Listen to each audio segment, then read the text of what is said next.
Amazing morning po. Ayan, ating bagong gym. Meron silang sauna, meron silang shower sa may jacuzzi. Ayan, so hello everyone. Ayan, pagoda yan. Nag-dress pa. Ayan, so meron din silang, ayan, para medyo mabawasan ng init. Ayan po yung kanilang jacuzzi, malaki. Ayan, sobrang mainit po yan. Ang degree po niyan is nasa, ayan po, 37.9. Ayan. Ganyan po siya ka-init. Ayan, yung ating jacuzzi. Ayan pong ating pool. Ayan. Yung may yellow-yellow. Napakalamig po niyan. Napakalamig po niyang yellow-yellow na yan.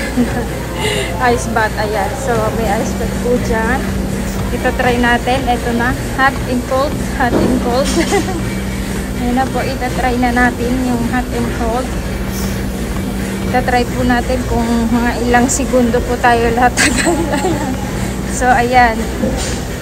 Pagbaba ko nga po dyan, dire-diretso para kasi masyak. Hindi masyak yung katawan. Masyak. Para yung shock ng katawan sa lamig, isahan. Kasi pag kinunti-kunti mo, lalong malamig. Ayan, nagbibilang nga ako dyan ng 1, 2, 3. Hanggang 1, 2, 3 lang talaga yung bilang. Kasi sobrang lamig. Gusto ko tumawa pero hindi ko magawa sa sobrang lamig. Ayan, kaya umahon na ako agad. Naka 25 second lang ako dyan, guys. So ayan lang muna yung una nating job sa ice bath. So next time ulit, ayan naman, mag-sauna naman tayo para matanggal yung lamig-lamig. Ayan, sauna muna tayo, guys. Papawis